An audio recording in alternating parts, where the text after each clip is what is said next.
Hi hello എല്ലാവർക്കും നമ്മുടെ Sumi മൊഫാസ് tasty കിച്ചണിലേക്ക് ഹൃദയം നിറഞ്ഞ സ്വാഗതം.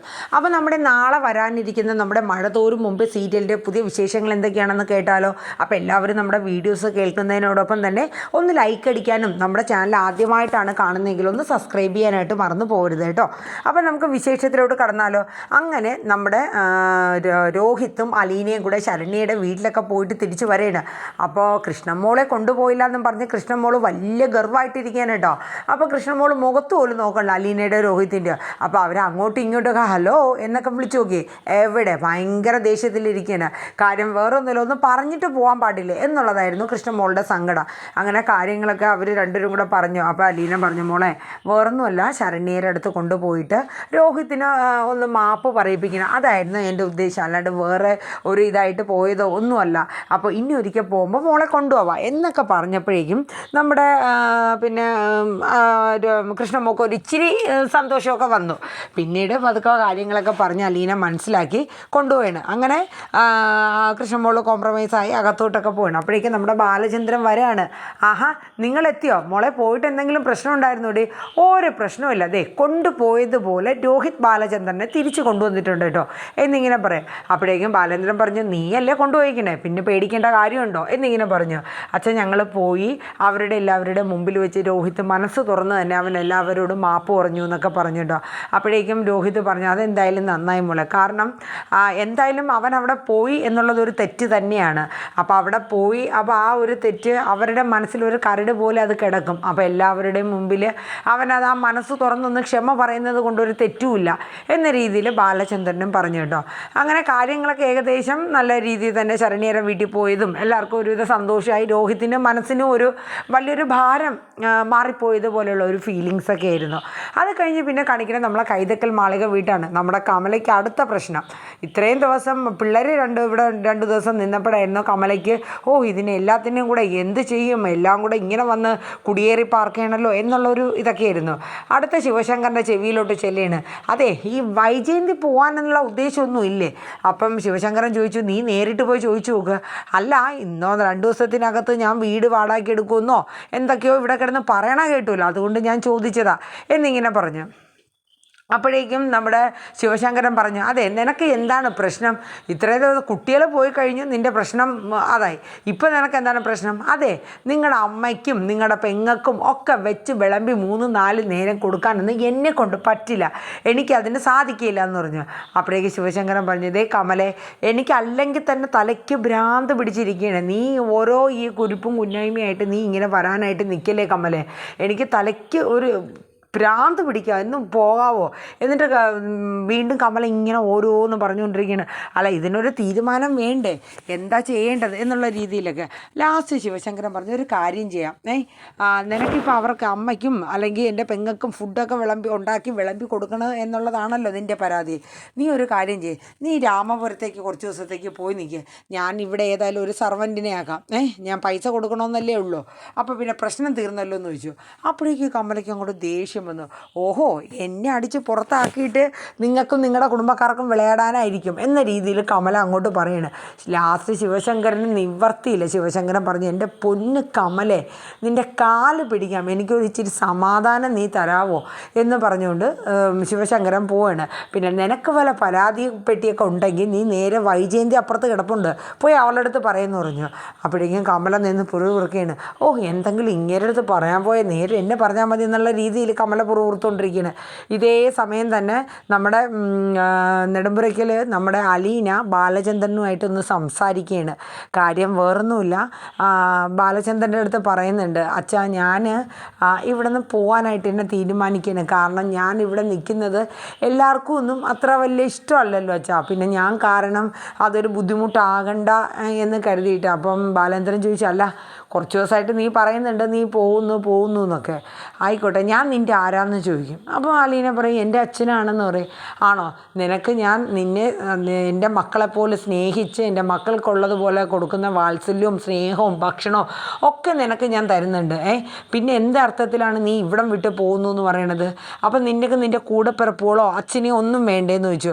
എനിക്ക് എല്ലാവരെയും വേണോ വെച്ചാൽ, പക്ഷേ ഞാൻ നിൽക്കുന്നത് കൊണ്ട് മേഡം ഇവിടെ വരില്ല, അമ്മ ഒരിക്കലും വരില്ല. എനിക്ക് എൻ്റെ രോഹിത്തിനും ബബിതയ്ക്കും കൃഷ്ണമോക്കും അവരുടെ അമ്മയെ ഒപ്പം നിർത്തിയുള്ള ഒരു ജീവിതമാണ് ഞാൻ ആഗ്രഹിക്കുന്നത്. അതിന് തടസ്സം ഞാൻ ഒരാളാണെങ്കിൽ ഞാൻ അങ്ങ് മാറിക്കൊടുക്കുന്നതല്ലേ വെച്ചാൽ നല്ലത്. അപ്പം ബാലേന്ദ്രൻ ചോദിക്കും, നീ എങ്ങോട്ട് പോകാനാ മോളെ?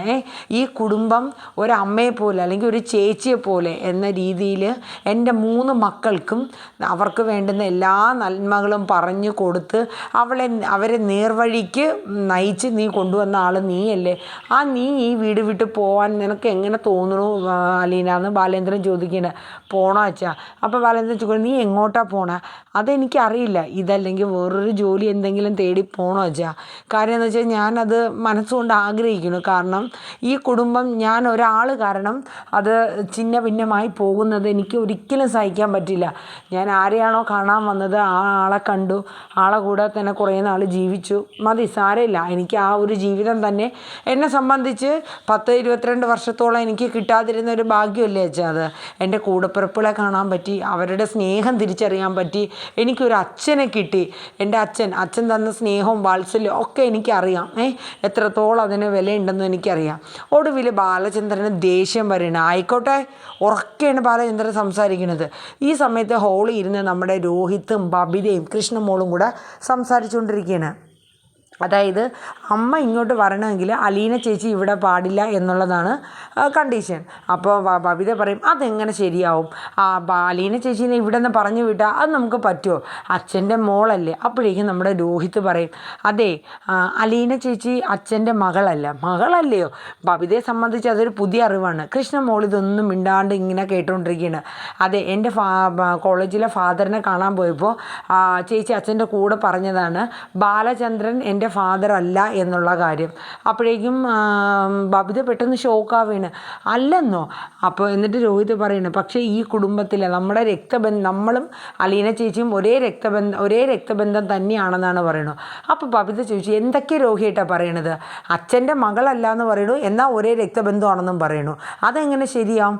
എനിക്കൊന്നും മനസ്സിലാവണില്ല എന്ന് പറയുന്നു. അപ്പോൾ ആ സമയത്ത് ബാലചന്ദ്രൻ അവിടെ മേളിൽ അലീനയുടെ അടുത്ത് ഭയങ്കരമായിട്ട് ഫയർ ചെയ്യാണ്. കാരണം വേറൊന്നുമല്ല, നീ നിൻ്റെ ഇഷ്ടം പോലെ ചെയ്തോ, പക്ഷെ ഒരു കാര്യം നീ മനസ്സിലാക്കിക്കണം, നിൻ്റെ അച്ഛനെയും നിൻ്റെ കൂടപ്പിറപ്പുകളെയും കളഞ്ഞിട്ട് നീ ഈ പടി ഇറങ്ങിയാൽ പിന്നെ നീ തിരിച്ചിവിടെ വരരുത്. അപ്പോൾ ഈ ബാലചന്ദ്രൻ ഇത്രയും ഷൗട്ട് ചെയ്ത് പറയുമ്പോൾ അവരൊക്കെ പെട്ടെന്ന് ഞെട്ടിപ്പോവാണ്. കാരണം അലീനയുടെ അടുത്ത് എപ്പോഴും സ്നേഹത്തിൽ പെരുമാറുന്ന ഒരു മനുഷ്യനാണ് ബാലചന്ദ്രൻ. പക്ഷേ അവർക്ക് മനസ്സിലായി അച്ഛൻ അത്രയും സങ്കടവും ദേഷ്യവും ഉള്ളതുകൊണ്ടാണ് അലീന ചേച്ചിയുടെ അടുത്ത് ഫയർ ചെയ്യണമെന്ന് മനസ്സിലായി. അപ്പോൾ അലീന കരഞ്ഞുകൊണ്ട് പറഞ്ഞു, അച്ഛൻ ഒരിക്കലും എന്നോട് അങ്ങനെ പറയരുത്. അച്ഛൻ എൻ്റെ അവസ്ഥ മനസ്സിലാക്കണം. എനിക്കിവിടെ എൻ്റെ അച്ഛനെയോ കൂടപ്പിറപ്പുകളോ വിട്ടിട്ട് പോകാൻ ഇഷ്ടം ഉണ്ടായിട്ടല്ല. പക്ഷേ ഈ കുടുംബത്തിലെ ഗൃഹനാഥ എന്ന് പറയുന്ന അമ്മയാണ്. അമ്മ ഇവിടെ ഉണ്ടാവണം അച്ഛാ. അച്ഛൻ വേറൊന്നും എന്നോട് പറയില്ലേ. നീ പൊക്കോ, നിന്നോട് ഞാൻ പോകണ്ടെന്നല്ലല്ലോ പറഞ്ഞ്. പക്ഷേ പിന്നെ നീ നെടുമ്പുരക്കൽ വീട്ടിലോട്ട് നിനക്ക് അനിയനെ കാണണം, അനിയത്തിമാരെ കാണണം, അച്ഛനെ കാണണം, അമ്മയെ കാണണമെന്ന് പറഞ്ഞ് വന്നാൽ അലീന, പിന്നെ നീ ഇവിടെ കയറില്ല എന്ന് വാശിക്കാണ് ബാലേന്ദ്രൻ പറയണത്. കാരണം ബാലചന്ദ്രൻ അത്രയേറെ ദേഷ്യം വന്നതുകൊണ്ടാണ് ബാലചന്ദ്രൻ അങ്ങനെ പറഞ്ഞത്. ബബിതയും രോഹിത്തൊക്കെ ഞെട്ടിപ്പോയാണ്. കാരണം ഇത്രയും ദേഷ്യത്തിന് മേളിൽ നിന്ന് ബാലേന്ദ്രൻ സംസാരിക്കുമ്പോൾ അലീന അത്രയും ഫയർ ചെയ്യണമെന്നുള്ളതാണ്. അപ്പോൾ ഇതേ സമയം നമ്മുടെ ബബിത പറഞ്ഞു, ഇനി എന്താ ചെയ്യണേ? അല്ല, ഇതെനിക്കൊന്നും മനസ്സിലാവണം. അപ്പോൾ കൃഷ്ണമോള് പറഞ്ഞു, അതെ, നിങ്ങൾക്കറിയാവോ ഇതിനെല്ലാം കാരണക്കാരി നമ്മുടെ അമ്മയാന്ന് പറഞ്ഞു. ബബിത പറഞ്ഞു, അതിന് അമ്മ എന്ത് തെറ്റാ ചെയ്തത്? അച്ഛനും അമ്മയും തമ്മിൽ അവരുടേതായിട്ടുള്ള ചില പേഴ്സണൽ വഴക്കും കാര്യങ്ങളും ഉണ്ട്, അത് ശരി തന്നെയാണ്. പക്ഷേ ഈ കാര്യത്തിൽ അലീന ചേച്ചിയുടെ കാര്യത്തിൽ അമ്മ എന്ത് തെറ്റ് ചെയ്തു? അപ്പം കൃഷ്ണമോള് പറഞ്ഞു, അമ്മയാണ് ഇതിലെ തെറ്റുകാരി എന്നിങ്ങനെ പറഞ്ഞു. അപ്പോൾ രോഹിത്തിനും മനസ്സിലാവില്ല. അപ്പം ബബിത ചോദിച്ചു, നീ എന്തൊക്കെയാണ് കൃഷ്ണൻ പറയണത്? എനിക്കൊന്നും മനസ്സിലാവണം, ഞങ്ങൾക്ക് ക്ലിയർ ആവുന്നില്ലല്ലോ, നീ എന്തൊക്കെയാണ് ഈ പറയണത്? അമ്മ തെറ്റുകാരിയോ? അമ്മ എന്ത് തെറ്റാണ് ചെയ്തത്? എന്താണ്? എനിക്കൊന്നും മനസ്സിലാവണില്ല എന്ന് രോഹിത്തും പറയുന്നുണ്ട്. അപ്പോഴേക്കും കൃഷ്ണമോള് പറഞ്ഞു, അതെ ഈ പ്രശ്നത്തിനെല്ലാം പൂർണ്ണ ഉത്തരവാദി നമ്മുടെ അമ്മയാണെന്ന് എന്നെ പറഞ്ഞു കേട്ടോ. അപ്പോൾ ഏകദേശം ആ ഒരു സീന് കേട്ട് ഇവരെല്ലാവരും ഞെട്ടി ഇങ്ങനെ തെറിക്കാൻ കേട്ടോ. ആ ഒരു ഇതോടുകൂടിയാണ് വൈൻഡപ്പ് ചെയ്യണത്. അപ്പം പിന്നെ ഇനി കൃഷ്ണമോള് സത്യം പറയോ, അലീനയുടെ അമ്മയാണ് വൈജയന്തി എന്നുള്ള സത്യം പറയുമോ എന്നുള്ളതൊന്നും അറിയില്ല. അപ്പോൾ അവരാകെ ഷോക്കാണ്. അവരങ്ങോട്ടും ഇങ്ങോട്ടും ബബിതയും രോഹിത്തും മുഖത്തോട് മുഖം നോക്കിയിരിക്കുന്ന ആ ഒരു സീനും കാര്യങ്ങളൊക്കെയാണ്. അത് കഴിഞ്ഞ് പിന്നീട് ഒരു സീനും കൂടെ ഉണ്ട് കേട്ടോ. ഇതോടുകൂടി വൈൻഡപ്പ് ആവും. അത് കഴിഞ്ഞ് അതിൻ്റെ ഇടയിൽ നമ്മുടെ കമല വൈജയന്തിയുടെ അടുത്ത് വരുന്നുണ്ട്. നമ്മുടെ ശിവശങ്കറിൻ്റെ അടുത്ത് കുഞ്ഞായ്മ പറഞ്ഞിട്ട് വരുന്നൊരു സീനുണ്ട്. ആ സമയത്ത് കമല ചോദിക്കുന്നുണ്ട്, അല്ല വൈജയ മക്കളൊക്കെ പോയല്ലോ, ഇനിയിപ്പോൾ നീ നെടുമ്പുരയ്ക്കിൽ പോകുന്നില്ലേ, അതോ വാടകയ്ക്ക് വീടെടുത്ത് മാറുന്നോ? അത് കൊള്ളാം കമലേട്ടത്തി, ഞാൻ അവളുള്ളിടത്തോളം കാലം ആ നെടുമ്പുരയ്ക്കൽ വീട്ടിലോട്ട് ഞാൻ പോകുമോ? പിന്നെ കമലേട്ടത്തി പേടിക്കേണ്ട കാര്യമൊന്നുമില്ല, ഞാൻ എന്തായാലും വീട് വാടകയ്ക്ക് എടുത്ത് പൊക്കോളാം. അയ്യോ കമലെ, ഇത് നിൻ്റെയും കൂടെ വീടല്ലേ, നിങ്ങളുടെ തറവാട് നിനക്ക് നിൻ്റെ വീടാണ്, ഞാൻ ആ അർത്ഥത്തിൽ പറഞ്ഞല്ല. പക്ഷെ നീ ഒരു കാര്യം ഓർത്തോണം, ആ നെടുമ്പുരയ്ക്കൽ വീട്ടിൽ അവൾക്ക് ആധിപത്യം കൊടുത്തിട്ട് നീ ഇവിടെ കിടന്ന് ഇങ്ങനെ അങ്ങോട്ടും ഇങ്ങോട്ടും നടന്ന് ടെൻഷൻ അടിച്ചിട്ട് കാര്യമില്ല. അത് ഉദ്ദേശിച്ച് ഞാൻ പറഞ്ഞതാണ്. എനിക്ക് ഒരു ആധിപത്യവും വേണ്ട കമലേട്ടതി, സമാധാനവും സ്വസ്ഥതയും ഇല്ല ജീവിതത്തിൽ. ഒരു പട്ടിയെ പോലെ ചെന്ന് അവിടെ കിടക്കേണ്ട കാര്യം എനിക്കില്ലേതാനും. അതുകൊണ്ട് എനിക്കൊരാധിപത്യം എനിക്കൊരാധിപത്യവും വേണ്ട. അവളെന്ന് ആ നെടുമ്പുരയ്ക്കൽ വീട് പടിയിറങ്ങുമോ അന്ന് ഈ വൈജയന്തി അവിടെ കാലുകുത്തും എന്നിങ്ങനെ തീർത്തും പറഞ്ഞു കേട്ടോ. അപ്പോഴേക്കും കമല പറഞ്ഞു, ഞാൻ പറയാനുള്ളത് പറഞ്ഞെന്നേ ഉള്ളൂ. പക്ഷേ കമലയുടെ ഉള്ളിലൊരു സമാധാനം എന്തെന്ന് വെച്ചാൽ വൈജ പെട്ടെന്ന് തന്നെ വീട് വാടകയ്ക്കെടുത്ത് മാറും എന്നുള്ളത് പറഞ്ഞല്ലോ. അപ്പോഴേക്കും ഒരു സമാധാനവും തൃപ്തിയൊക്കെ നമ്മുടെ കമലയ്ക്ക് കിട്ടുകയാണ്. അങ്ങനെ കാര്യങ്ങളൊക്കെ ഏകദേശം ഈ ഒരു ലെവലിലാണ് പോകുന്നത്. അപ്പോൾ നാളത്തെ ഫുൾ വിശേഷം, നാളെ ഒരു ഹോസ്പിറ്റൽ കേസ് എനിക്കുണ്ട്, എങ്കിലും ഞാൻ മാക്സിമം നോക്കാം കേട്ടോ ഇടാനായിട്ട്. അഥവാ ഇട്ടില്ലെങ്കിലും ഏകദേശം ഒരു ഇൻട്രോ ഞാൻ ഇന്ന് പറയുകയാണ്. അപ്പോൾ എല്ലാവരും നമ്മുടെ വീഡിയോസൊക്കെ ഒന്ന് കേൾക്കുന്നതിനോടൊപ്പം തന്നെ ഒന്ന് ലൈക്ക് അടിക്കാനും പുതുതായിട്ട് നമ്മുടെ ചാനൽ കാണുന്നവർ നമ്മുടെ ചാനലൊന്ന് സബ്സ്ക്രൈബ് ചെയ്യാനായിട്ടൊന്ന് ശ്രമിക്കുക. അപ്പോൾ എല്ലാവർക്കും നല്ലൊരു ശുഭദിനം പറയുന്നു. നമ്മുടെ അലീന നെടുമ്പുരയ്ക്കൽ വീട് വിട്ട് ഇറങ്ങുമോ എന്നുള്ളതിൻ്റെ ഒരു ചോദ്യചിഹ്നം ഇട്ടിട്ട് നമുക്ക് ഇന്നത്തെ നമ്മുടെ പ്രൊമോ വൈൻഡപ്പ് ചെയ്യാം കേട്ടോ. അപ്പോൾ Tata, bye bye, take care, thank you.